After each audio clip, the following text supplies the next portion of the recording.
I want you to try and picture a runway. It's February 2026, Beijing Capital Airport. Cold this time of year. Super cold. You've got that distinct winter gray hanging over the city. And touching down, just one after another, are these private state jets. And here's the thing, when the doors open, it's not the leaders of the global south stepping out. Right. It's not, a trade delegation from Africa or Latin America looking for infrastructure Yeah, loans. this is a very different crowd, a very specific crowd. Exactly. It's the Chancellor of Germany, it's the Prime Minister of the UK, it's the Canadians, these are the United States, their oldest friends, the absolute backbone of the Western alliance. Yeah. And the really striking thing is, they aren't there to protest anything. Yeah. They aren't stepping off those planes to sanction anybody. They're walking down those stairs to smile and shake hands. It's a scene that, honestly, it would have been considered bad political fiction just 3 years ago. It really would have. I mean, if you had pitched this script in 2023, that the staunchest U.S. allies would be queuing up in Beijing to cut deals, you would have been laughed right out of the room. Totally. But according to the analysis we're diving into today, this is the new reality. We're witnessing a fundamental flip of the entire geopolitical chessboard. And that is exactly what we are unpacking in our deep dive today. We're looking at a fascinating analysis piece. It's titled, What People in China Think About Europeans Who Make Pilgrimages to Beijing to Get Away from Trump. And I just have to pause on that word, pilgrimage. Yeah, that word choice. It's doing a lot of heavy lifting, isn't it? It is heavy. And, it's completely intentional because pilgrimage isn't just your standard diplomatic visit. You don't go on a pilgrimage to negotiate, say, a 5% tariff reduction on steel. Right. A pilgrimage is a journey you take out of necessity or devotion. Or you're seeking some kind of salvation. You go on a pilgrimage when you are desperately looking for an answer you just can't find at home. Which implies a huge level of desperation. Precisely. And the mission of our deep dive today is to really understand why these leaders, Keir Starmer, Mark Carney, Friedrich Merz, why they are making this trek, why the rush to Beijing right now. And perhaps most importantly for you listening, what is the price of admission? Because nothing is free. Right. As our source makes very, very clear, in this new world, nothing comes without a cost. It just feels like a massive plot twist. For the last 5 years, the entire narrative we've all been fed has been about decoupling. De-risking. De-risking, exactly. We heard about friendshoring, about the West uniting against authoritarianism, and now it looks like a scramble for safety in the exact place we were supposed to be running away from. It is a plot twist. But when you look at the strategy behind the scenes, the logic is actually terrifyingly clear. It's a story about leverage, it's about fear, and it's about the vacuum that gets left behind by sheer unpredictability. So let's just get right into it. Who exactly is on this pilgrimage? Because this isn't just one or two rogue diplomats going off script here. No, not at all. This is essentially a roll call of the Transatlantic Alliance. The source lists them out explicitly. In just the recent weeks, Beijing has hosted leaders from the United Kingdom, Canada, France, Germany, South Korea, Finland, and Ireland. That is basically NATO. Yeah. NATO minus the U.S. Right. Plus some key Asian partners thrown in. Essentially, yes. And the analysis emphasizes that these aren't routine check-ins. You don't send a head of state halfway across the world just to say hello and shake a hand. Yeah. These visits are explicitly described as an effort to reduce dependence on Washington. Which is wild. I mean, for decades, the script has been reduced dependence on China. We spent, billions trying to move supply chains out of China. Exactly. And that's where the pilgrimage aspect really comes into focus. They are looking for a hedge. There is this incredibly biting observation in the source from a European ambassador. He actually refers to China as the more predictable of the two current empires. The more predictable of the two current empires. Yeah. Okay, I have to challenge that a bit. We are talking about China. I know. This is a country where high-profile billionaires literally disappear for months at a time, where a whole industry can be wiped out overnight just on the whims of the party. How can anyone look at Beijing and see predictability? It's a completely fair pushback, but you have to think about it from a statecraft perspective. Predictable doesn't mean nice. Right. It doesn't mean democratic, and it certainly doesn't mean fair. It means reliable in its motives. Yeah. You know exactly what Xi Jinping wants. He wants stability, he wants absolute regime security, and he wants economic growth. His reactions are consistent. And the alternative? Well, the alternative, according to the source, is the current situation in Washington. Right, the Trump factor. The source is pretty direct about this being the main catalyst for all this movement. It is. The analysis asserts plainly that Donald Trump's recent actions, specifically the massive tariffs, the threats to pull out of security pacts, and what they call arbitrary moves, have effectively wiped out years of diplomatic efforts. But let's dig into that phrase. Wiped out. That is really strong language.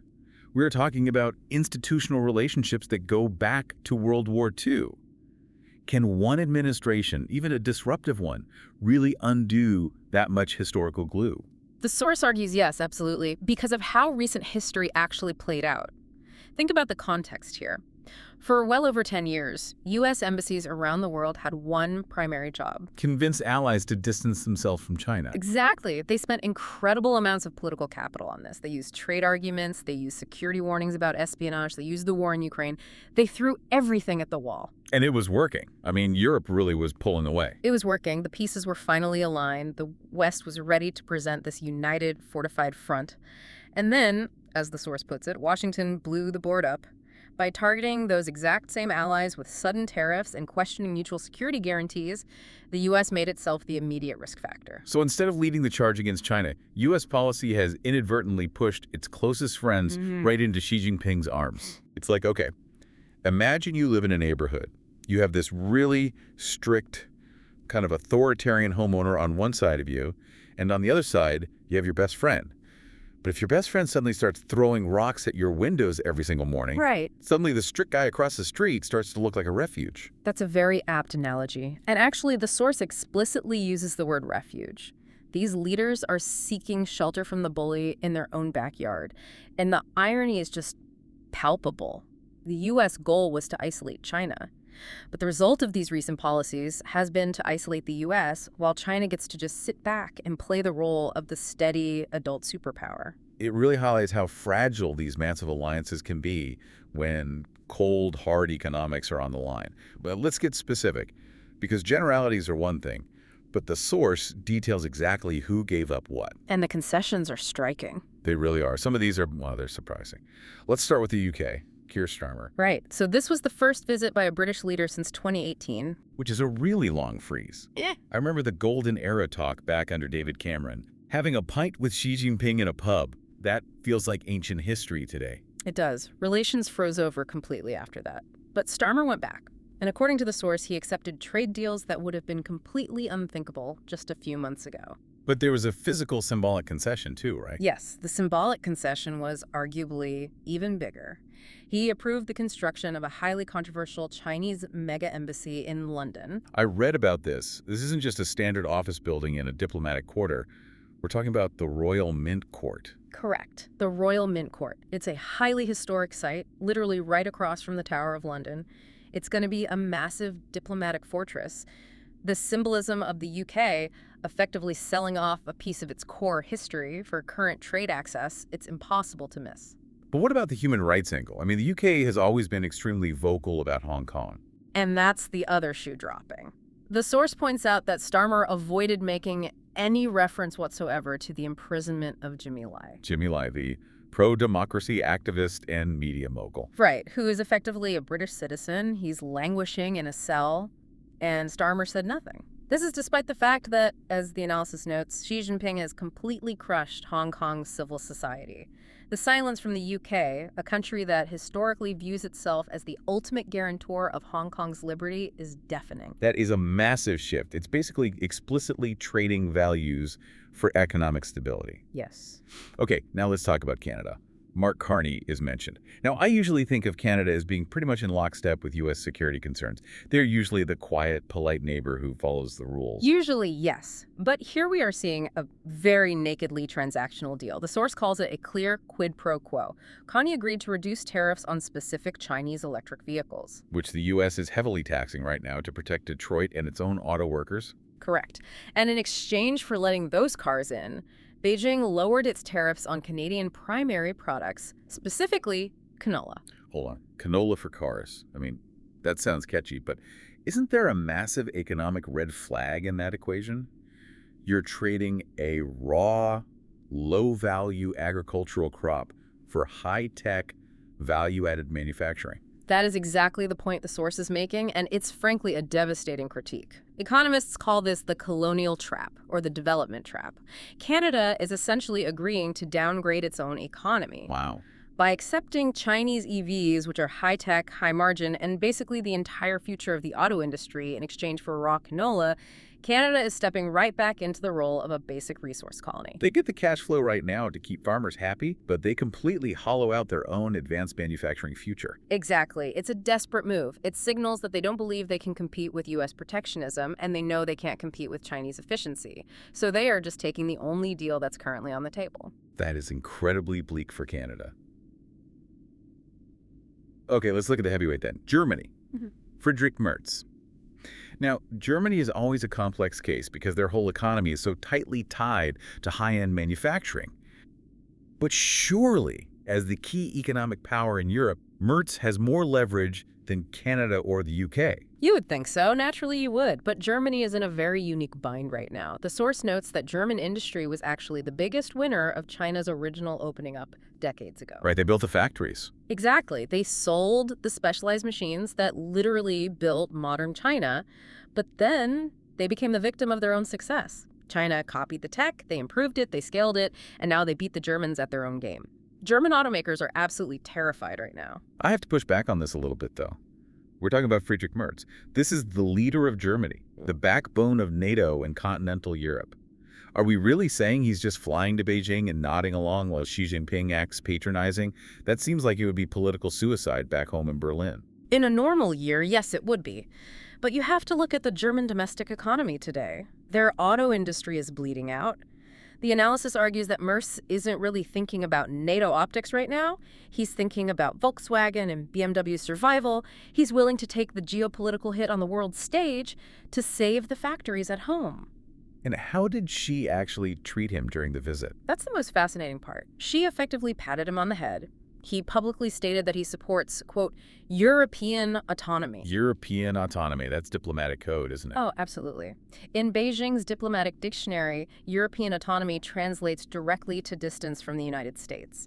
When Xi tells Merz he supports their autonomy, he's praising Germany for breaking rank with Washington. It's a very strategic compliment designed specifically to widen the rift across the Atlantic. Man, that is savvy.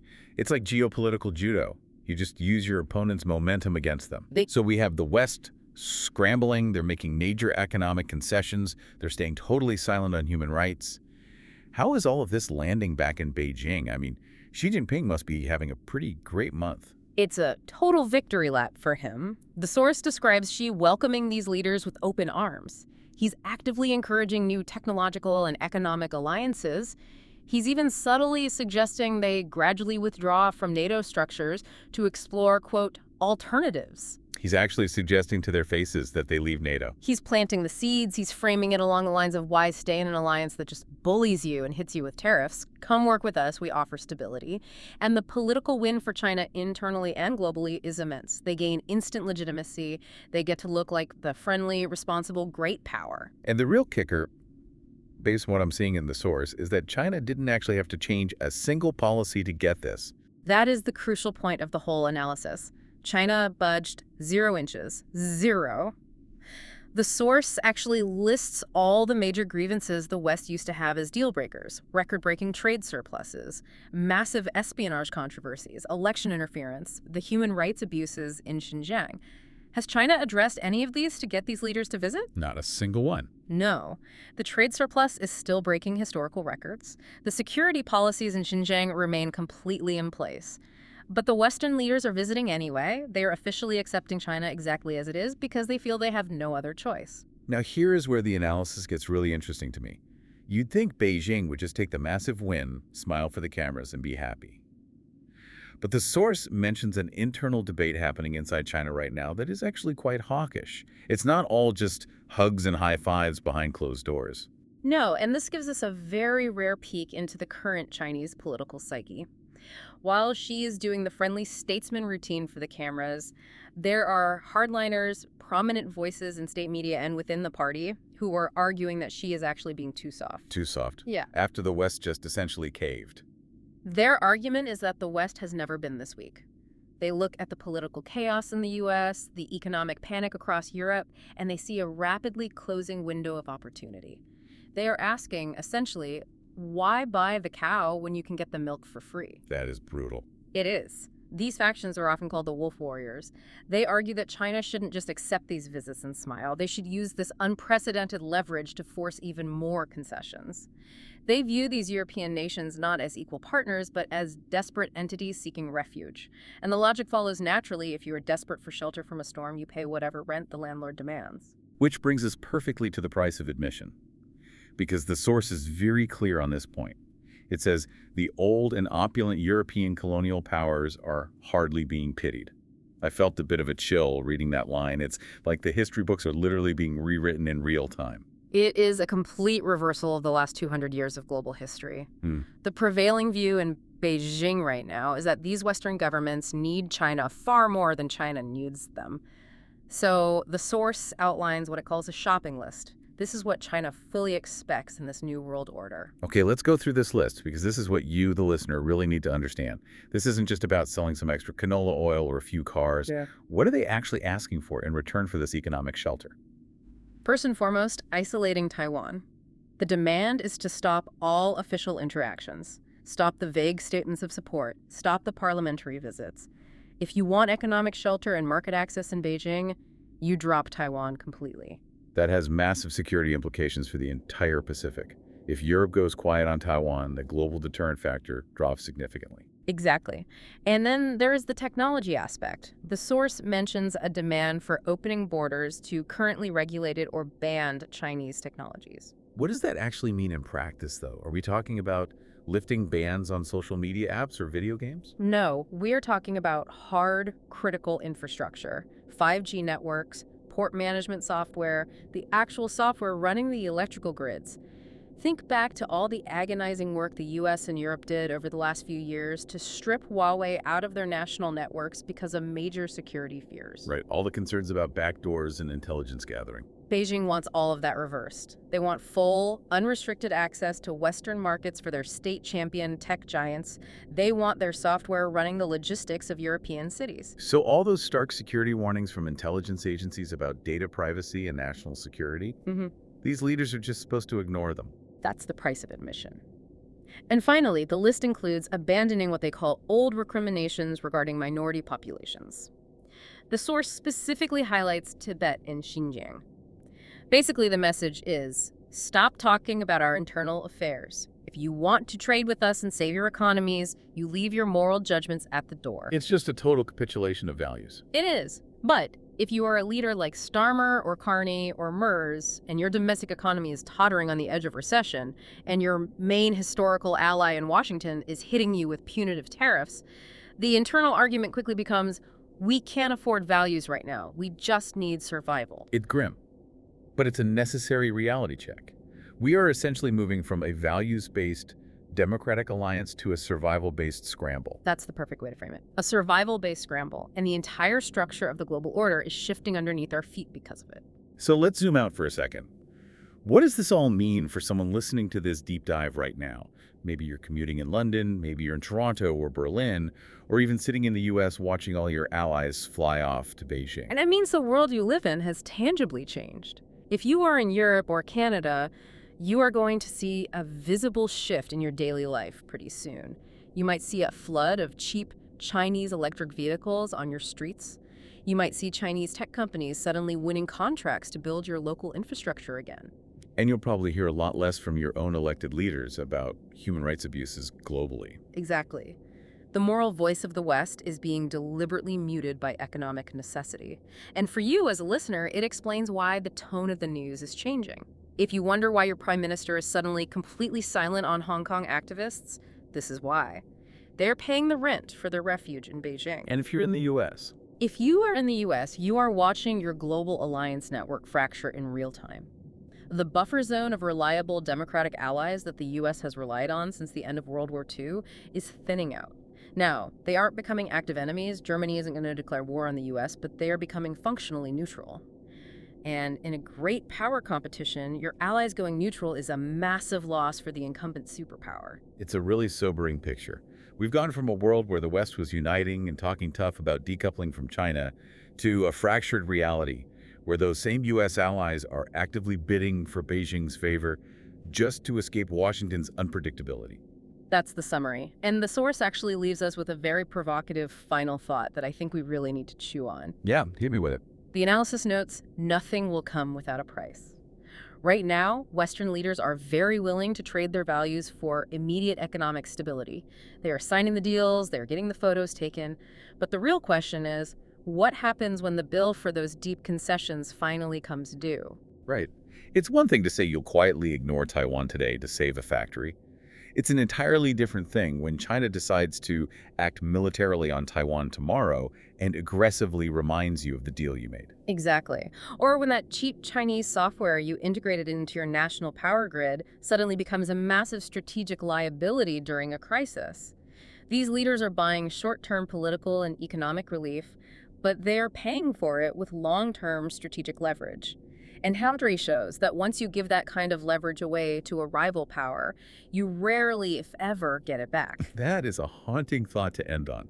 Short-term relief traded for long-term leverage. It's the classic trap of the desperate. Well, on that cheerful note, no, seriously, this is exactly why we do these deep dives into the source material. You have to look past the smiling handshake photos on the runway to see the real, raw transactions happening underneath. Absolutely. The photo is just the cover. The concession is the actual story.